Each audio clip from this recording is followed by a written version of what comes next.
All right, so today we're diving into something, well, a little unusual. Definitely piques the curiosity, doesn't it? It does. We're looking at this Vicey article. Let me just read the title. The Blowjob Paper. Scientists process 109 hours of oral sex to develop an AI that sucks dick. I mean, I can't make this stuff up. honestly.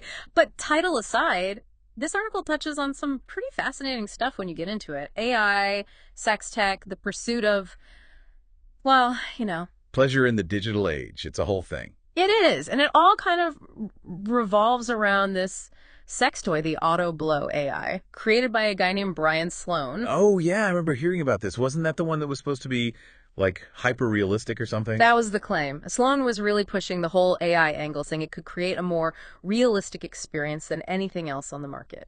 Right, right. And how did they try to pull that off?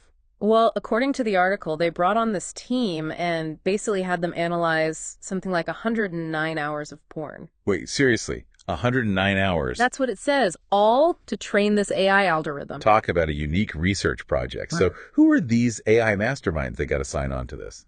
That's where it gets interesting. They brought in actual scientists to help them develop the algorithm. They even wrote this whole paper on it, called it, wait for it, the Blowjob Paper. You've got to be kidding me. The blowjob paper. I am not making this up, but there's a catch. The scientists involved, they all stayed anonymous. Apparently they had other clients, in finance, government. Ah, I see. Bit of a reputational risk. Exactly. You'd think scientists with PhDs wouldn't be too worried about a little controversy. But I guess everyone's got their limits. So I'm curious, how do you even begin to train an AI to? Well, in this case, it involved a lot of manual labor Hmm. and a cartoon figure they called Slider Man. Slider Man. Okay, you're going to have to explain this one. So they created this cartoon, right? And they basically use it to annotate over 1,000 video clips, painstakingly tracking the movements in each one. Apparently, one of the guys involved, Dalibor Kopic, said it got to be a bit much after a while. I can only imagine. But this wasn't just about mimicking movements, right? I mean, the technology behind this is actually pretty advanced. Oh, absolutely. We're talking about a type of AI called a dense neural network, a DNN for short. It's the same kind of technology that powers things like predictive text on your phone. So instead of predicting the next word you type, this thing is... Predicting, well, other kinds of movements. The DNN analyzes patterns and learns to anticipate what comes next based on all that data they fed it.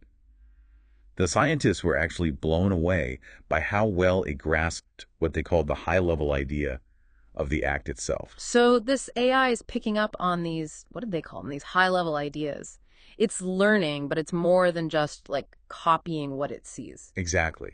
And that's what makes this whole thing so fascinating. They weren't just trying to create a more realistic sex toy. I mean, that was part of it. But the scientists involved saw the bigger picture. They saw this as a jumping off point for even bigger things. Right. They actually talk about how this technology could revolutionize all kinds of fields. Things like entertainment, for example. Entertainment. How so? Think about it. This AI, it can analyze complex movements, learn from them, and then use that information to improvise new movements, new responses. Imagine what you could do with that in, say, a video game or even a movie. You're talking about making those virtual worlds like way more realistic so the characters aren't just running off a script, they're actually reacting to you in real time. Exactly. The lines between the virtual and the real start to get very blurry. A little too blurry for me, maybe. It's kind of creepy when you think about it. This thing is learning to mimic some of the most intimate aspects of human behavior. I hear you. It definitely raises some big questions. Like, where do we draw the line? Yeah, exactly. It's one thing to have AI that can beat us at chess or write a poem, but when it starts getting into this territory, I don't know, it feels different. It does raise the stakes a bit, doesn't it? And honestly, this is a conversation we're going to have to keep having as AI continues to evolve. Because it's not going away anytime soon. If anything, it's just going to get more, well... lifelike. Yeah, that's the word. And this whole story, this blowjob paper, it's a good reminder that technology doesn't always progress in a straight line. Sometimes it takes these weird detours, leads us down these unexpected paths. Paths that force us to confront some really big questions about what it means to be human in a world that's becoming increasingly dominated by technology. And those are questions we can't afford to ignore.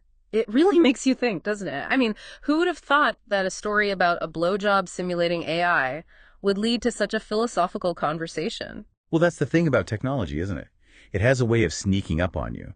What starts as a curiosity, a novelty, can quickly evolve into something much bigger. something with profound implications for how we live, how we interact with the world, even how we understand ourselves. And in this case, it all started with a team of scientists, a mountain of porn, and a cartoon figure named Sliderman. You have to admit, it's a pretty wild story.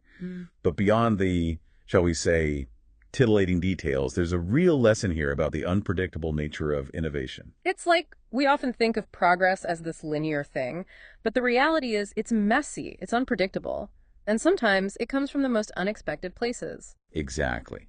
And I think this story, as strange as it might seem, is a good reminder that we should always be open to exploring those unexpected avenues.